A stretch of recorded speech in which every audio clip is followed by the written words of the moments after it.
saya katakan super team, jawabnya kami. Kalau saya katakan PGRI Banyuwangi, Jaya. Kalau saya katakan super team PGRI Banyuwangi, pasti Jaya. Ya, oke. Terus tepuk tangan bersama-sama. Coba bersama-sama. Super team kami. PGRI Banyuwangi, Jaya. Super team PGRI Banyuwangi, dengan kesehatan kita bisa beraktivitas seperti pada siang hari ini, ya, dan tentunya seperti itu. Sehingga nanti apa yang saudara dapatkan, ya berbanding lurus dari apa yang saudara inginkan. Seperti itu. Paham semuanya ya? Oke, tetap semangat. Bagaimana semangatnya sampai dengan hari ini? Apakah semangatnya belum 100% atau mulai berkurang? Tidak. Ya, di mana hari ini adalah itu, ya, tidak jauh dari itu. Ya, hanya sebuah simbol. Dan saudara mungkin selama ini saudara memahami, jangan jauh-jauh pada dirinya sendiri aja. Kapan saya mengucapkan kata Pancasila? Ya. Dipandu. Ya. Apakah saudara jika tidak dipandu, saudara punya inisiatif dengan teman saudara berdiskusi kaitannya dengan Pancasila dan nilai-nilai yang ada di dalamnya? Tidak. Ya, itulah yang terjadi. Maka di sini saya masih ingat apa yang disampaikan oleh B.J. Habibie. Ya, beliau adalah mantan presiden RI kita. Ya, di dalam pidatonya hari lahir Pancasila 1 Juni tahun 2011, ya, beliau menyampaikan, ya, Pancasila ini seolah-olah hilang dari kolektif bangsa Indonesia. Seolah-olah hilang.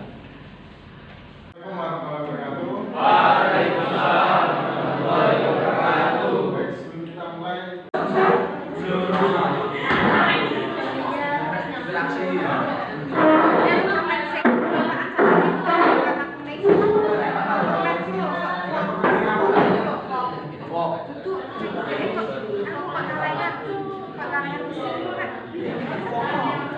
tanah air.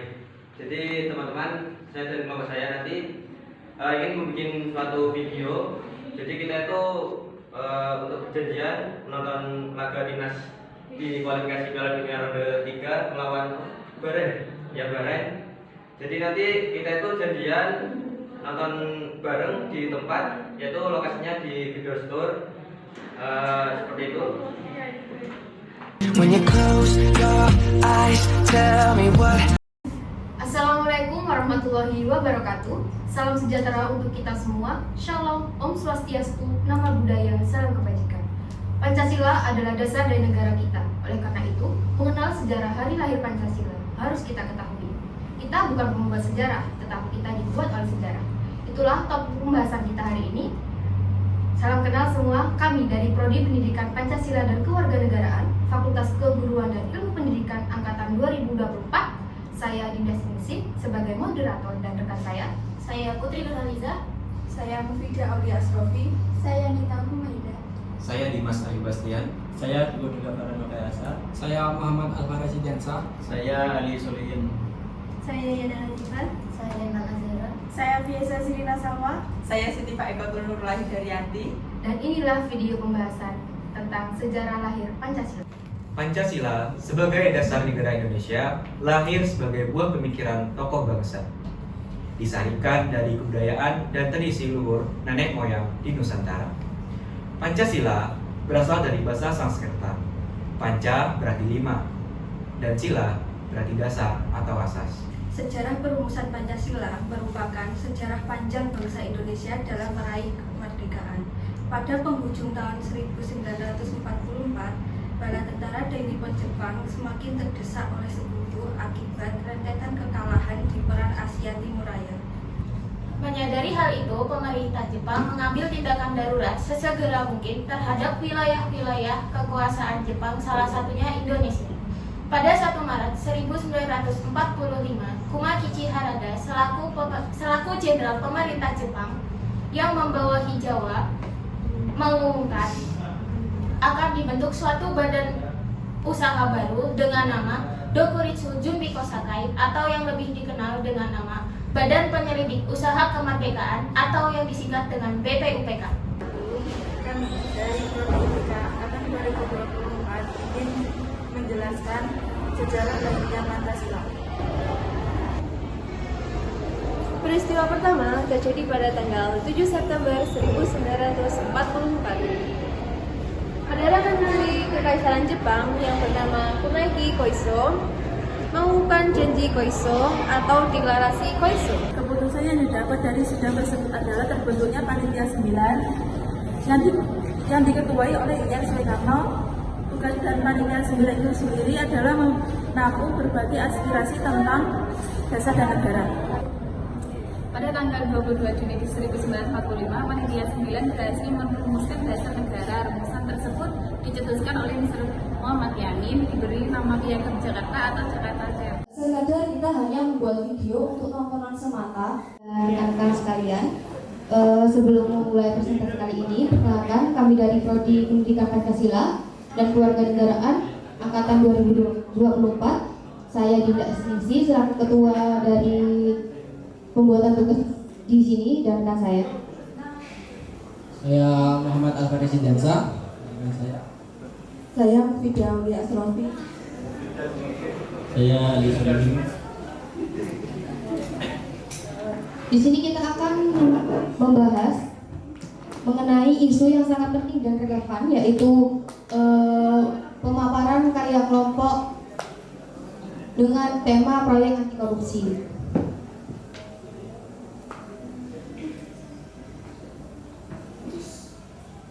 Ini nama kelompoknya, dan permasalahan yang muncul dari tema tersebut adalah penurunan indeks perilaku anti korupsi, yang kedua korupsi sebagai masalah endemik, yang ketiga kurangnya kesadaran masyarakat, dan yang keempat minimnya pendekatan komprehensif. Selanjutnya,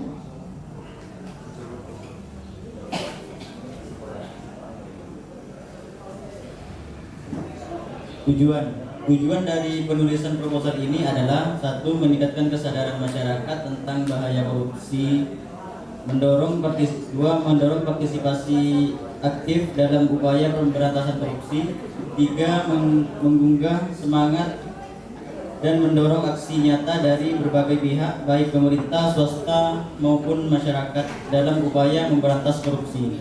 4, mencari solusi konkret dan struktur untuk mengatasi masalah korupsi di Indonesia. 5, membuat poster dan video edukasi kampanye anti korupsi.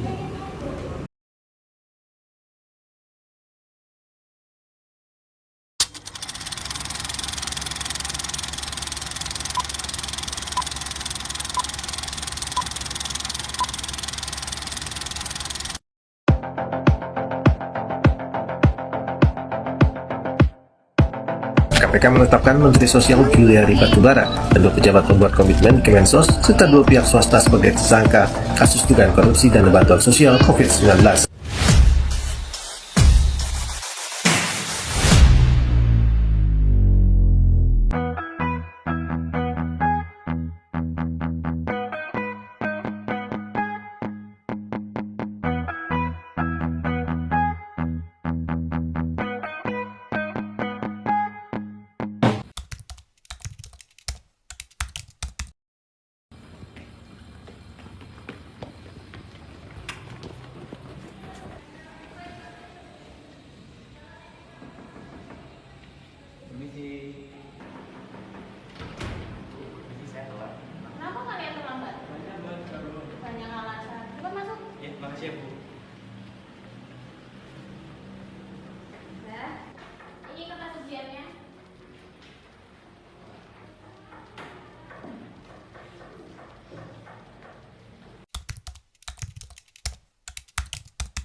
Kita nongki dulu gak sih? Aku takut cari buku nanti. Ya lah gak asik lu mah. Alasan kerja kelompok kayak apa kayak gitu. Ya coba telepon dulu ya. Ya deh. Halo Ma, aku izin pulang telat ya. Mau kerja kelompok dulu. Oke, terima kasih. Udah kan? Ayolah kita nongki. Gak sih, ya.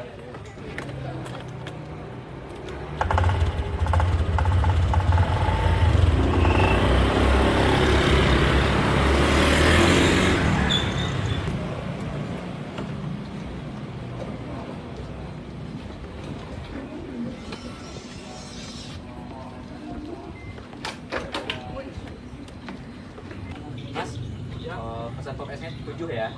Campur aja mas.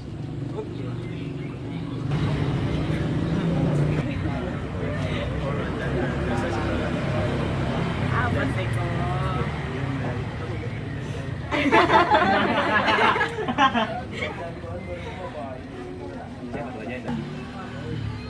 Udah semua kan? Udah, ayo. Sudah. Bayar dulu.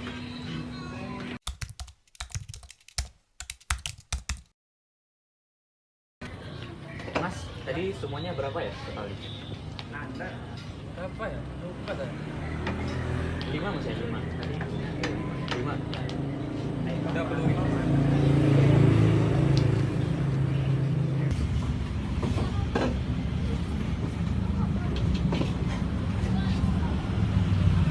Tadi anak-anak bayarnya berapa ya? Tadi anak-anak itu bayarnya 5.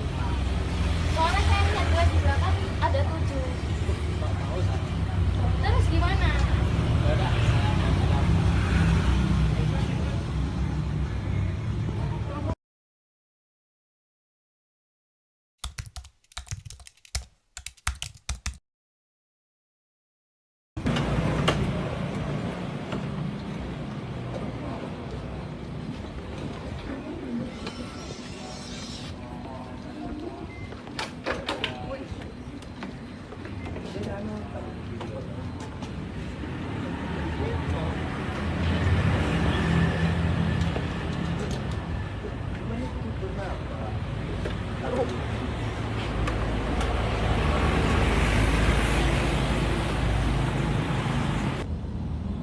Yes, akhirnya kita lulus. Iya nih, bosen banget. Untung ada kalian. Iya sih, BTW kalian mau ngajuin kemana? Kuliah apa enggak? Kuliah dong. Sama lah, kita bareng aja. Kalau kamu kok, Kim? Kalau aku sih kuliah soalnya mau Tinggi banget cita-cita kamu. Kalau kamu, Dim? Kalau aku sih ya, pengen sih kayak abdi negara gitu. Kayak TNI atau Polri. bagus sih. Bagus. Saya doain semoga cita-cita kalian semua terkabulkan. Amin. Ya udah, ayo kita pulang. Ayo. Yes.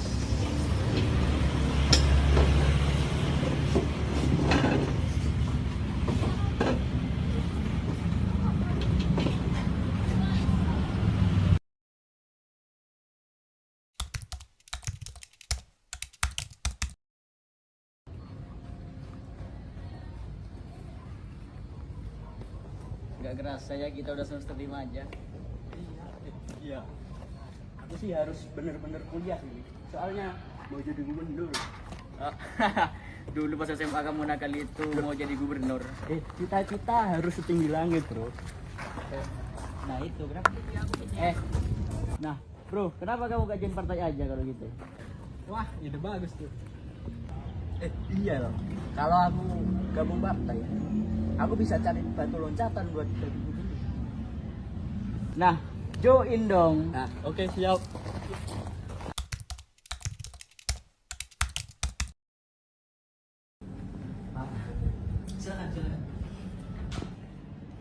Silakan duduk.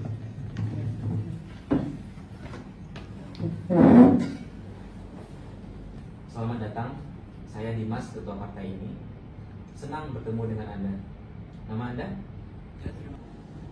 Baik, terima kasih Pak Dimas. Nama saya Kupo. Saya sangat senang bisa bergabung dengan partai yang Bapak pilih. Mohon dukungannya.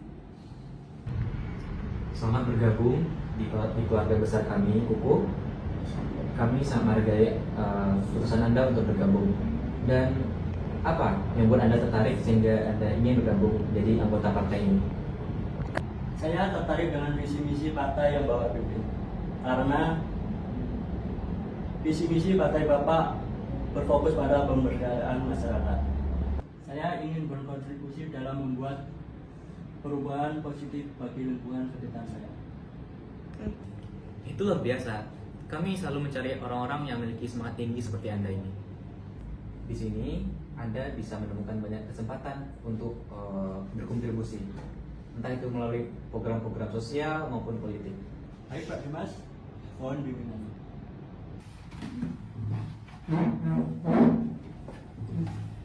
Mari saya antar.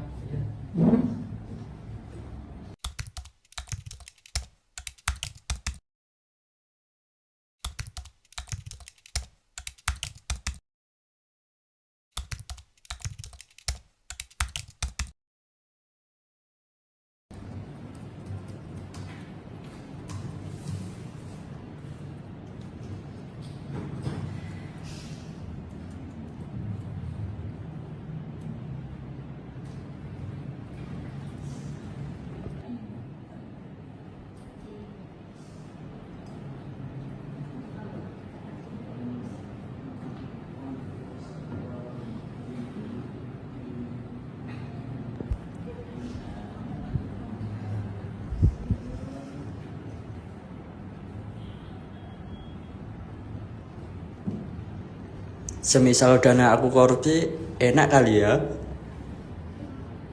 Miss, bisa? Iya, Mas. Minta tolong kesini sebentar. Baik.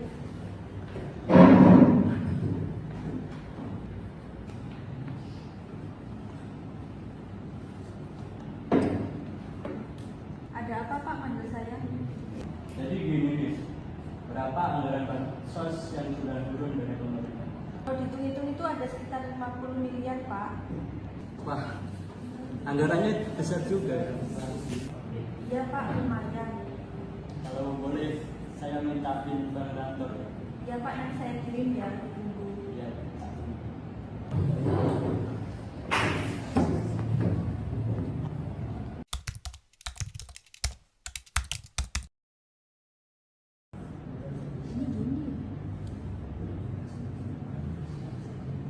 Nis, ini kok banyak yang minus ya? Apa memang segini? Anggarannya menurun banget loh dari 50 miliarnya. Ah, emang iya, coba lihat. Guys, coba sini dulu bentar, sini kumpul. Ada apa? Ini kok anggarannya banyak yang minus ya? Siapa ya yang mereka akhir-akhir ini? Gimana? Keuangannya. Iya, siapa ya? Kamu ya? Bisa ya? Coba dicek lagi. Udah tak cek sama Vida. Iya, ini banyak. Gimana ya? Ini kok banyak yang minus ya? Ini gimana nih untuk kelanjutan nih kalau minus tiap hari kayak gini? Ya Cek, nanti aku telusuri dulu ya. Sekarang kan udah jam 5 waktunya pulang. Ayo kita beres-beres dulu. Nanti tapi di rumah ditelusuri lagi aja ya. Nanti tak kirim dokumennya. Iya siap, nanti aku telusuri lagi ya. Oke, ayo. Yuk.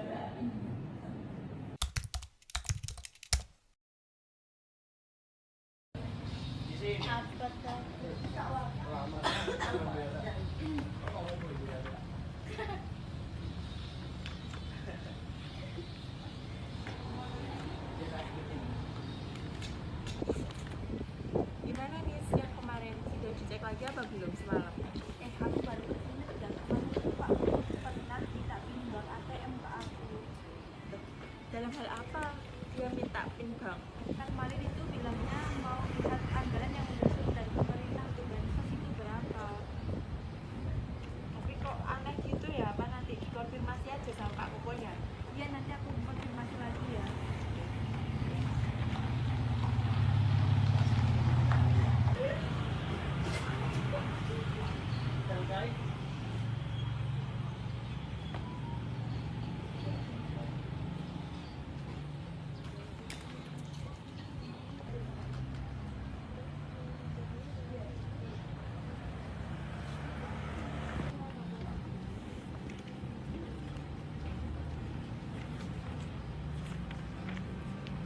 Permisi Pak.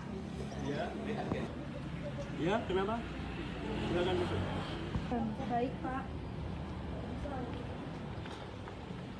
Ada apa? Tidak ada, Pak. Cuma mau tanya tentang uang bansos yang hilang itu. Apa Bapak tahu?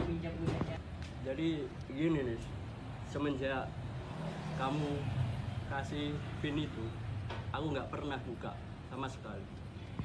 Baik, Pak. Terima kasih.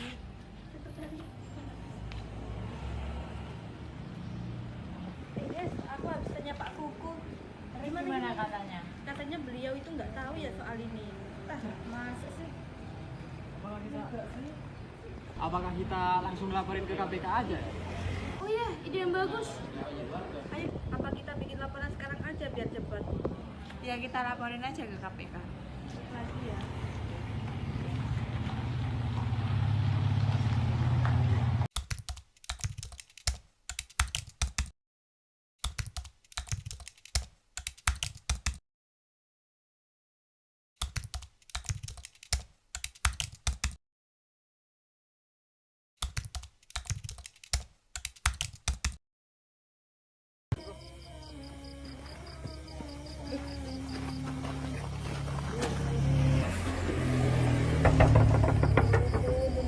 Permisi.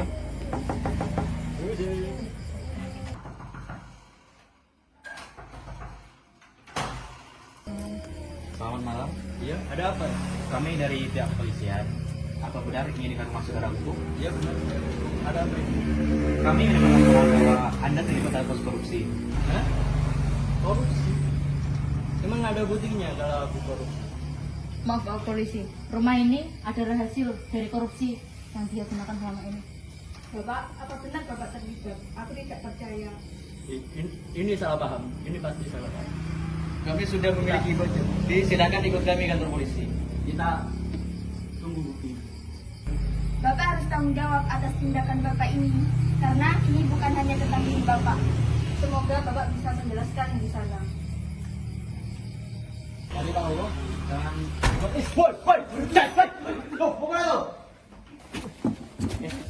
Lepaskan. Bapak harus tanggung jawab atas kebutuhan Bapak. Lepaskan. Ini semua fitnah.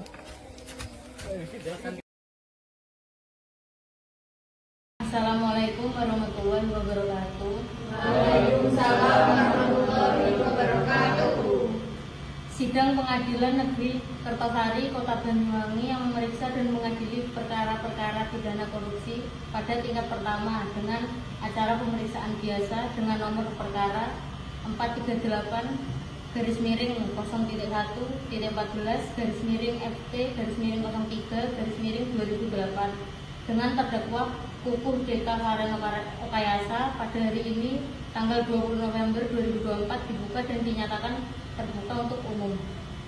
Sidang Pengadilan Negeri Kertosari, Kota Banyuwangi yang memeriksa dan mengadili perkara-perkara pidana korupsi pada tingkat pertama dengan acara pemeriksaan biasa dengan nomor perkara 403/08-FT-03-2008 dengan terdakwa Kuku DK Kareng Okayasa pada hari ini 20 November 2024 dibuka dan dinyatakan terbuka untuk umum.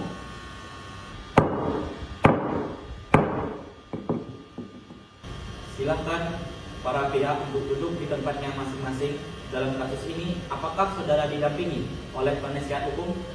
Iya, saya didampingi oleh penasihat hukum yang mulia. Baiklah.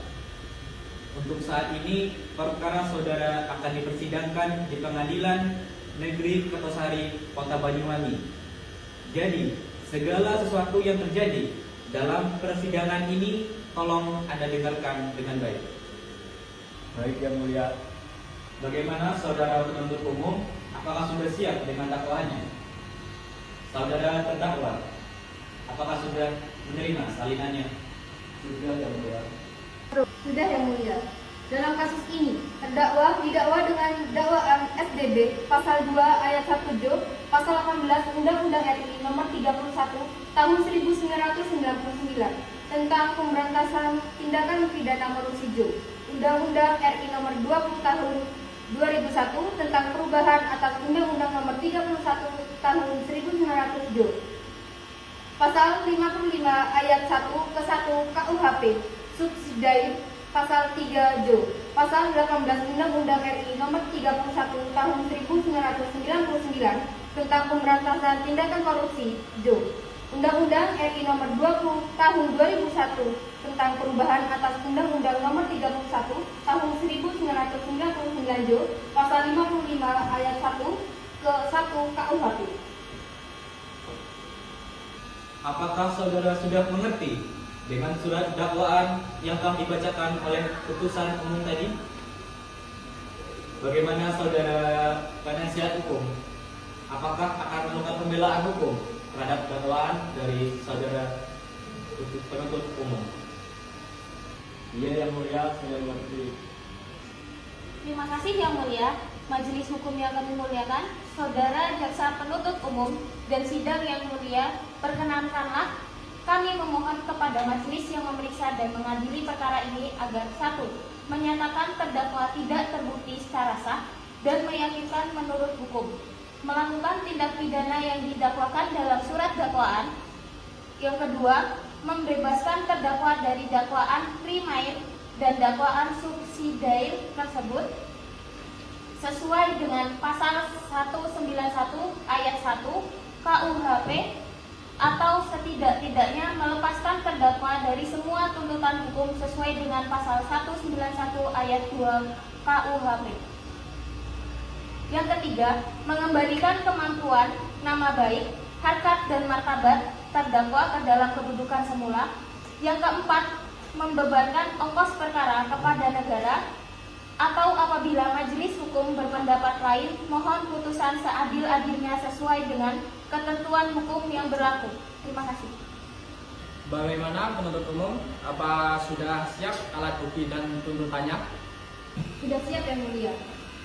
Saya menuntut 1. Menyatakan terdakwa bersalah secara bersama-sama hukum DK Faren Okayasa melakukan tindakan pidana korupsi sebagaimana diatur dalam pasal 2 ayat 1 Jo, pasal 18 Undang-Undang Nomor 31 Tahun 1999 tentang pemberantasan tindakan korupsi sebagaimana telah diubah dengan Undang-Undang Nomor 20 Tahun 2001 tentang perubahan atas Undang-Undang Nomor 31 Tahun 1999 tentang pemberantasan tindakan pidana korupsi Jo.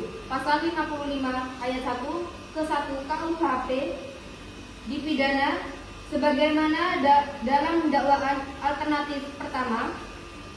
Yang kedua, menjatuhkan pidana terhadap Kuku DK Faren Okayasa dengan pidana penjara selama 15 tahun dikurangi selama terdakwa berada dalam tahanan kota dengan perintah supaya terdakwa ditahan rutan.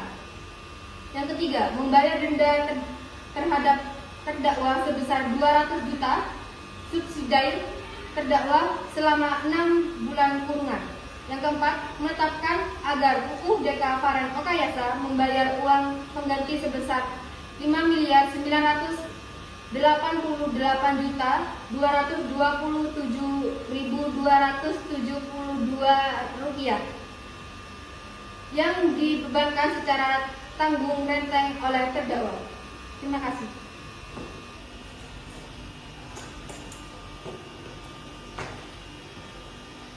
Silakan duduk. Apakah saudara sehat hari ini dan siap untuk mengikuti persidangan ini? Alhamdulillah saya sehat Yang Mulia dan siap mengikuti sidang hari ini. Apakah saudara mengenal terdakwa dan apa hubungan saudara dengan terdakwa? Saya sekretaris terdakwa yang diminta terdakwa untuk mengirimkan PIN bank kantor Yang Mulia. Penuntut umum, apakah ada yang mau dipertanyakan kepada saksi? Saya rasa cukup Yang Mulia.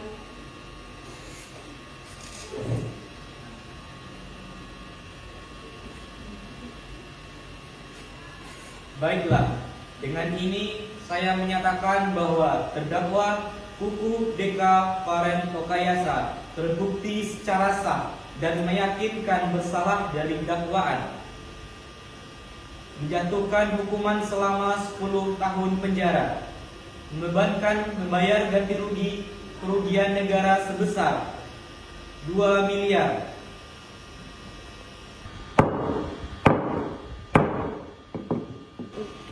Sidang kasus korupsi pada hari Jumat tanggal 20 November 2024 di Pengadilan Negeri Kertosari, Kota Banyuwangi berakhir dengan hasil terdakwa Koko BK Varian Okayasa dijatuhkan hukuman selama 10 tahun kurungan penjara. Sidang hari ini saya tutup. Wassalamualaikum warahmatullahi wabarakatuh.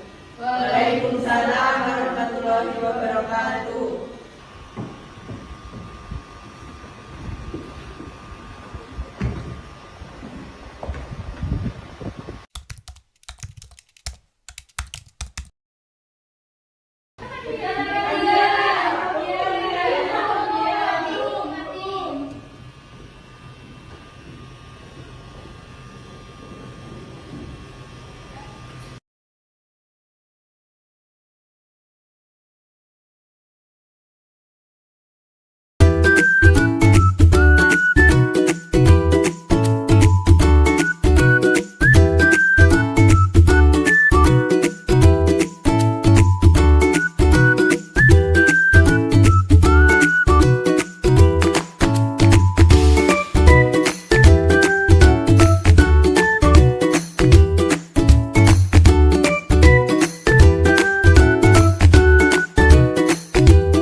Surat untuk Pak Andi.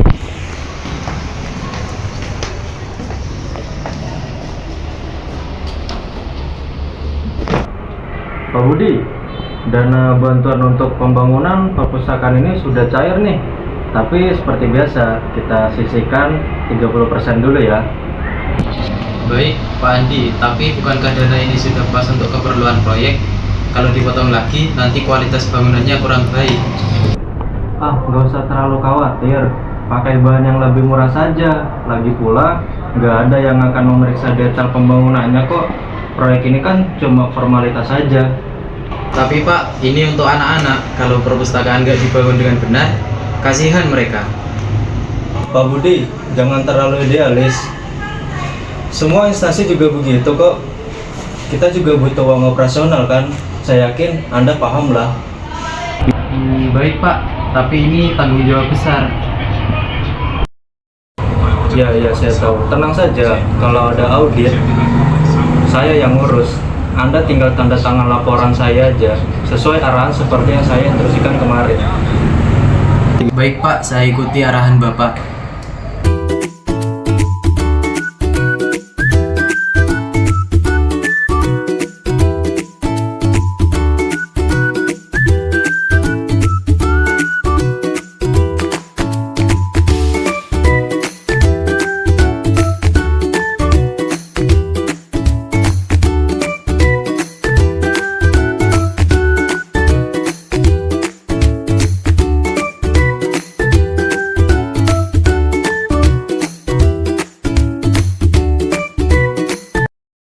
Korupsi dalam pandangan Islam adalah tindakan mencuri, menyalahgunakan kekuasaan, atau mengambil hak orang lain secara tidak sah yang dapat merugikan masyarakat atau negara.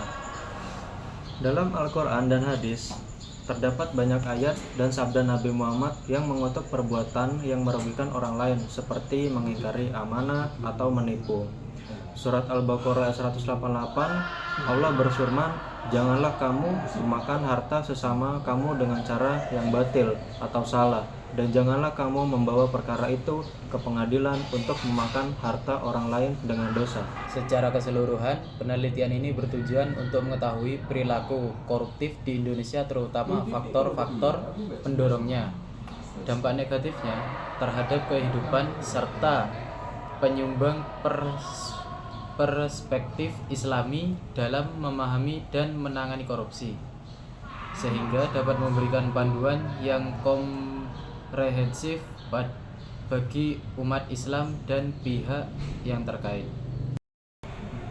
Penelitian tentang korupsi dalam pandangan Islam diharapkan dapat berkontribusi dalam membentuk masyarakat yang bersih, adil, dan bermoral tinggi.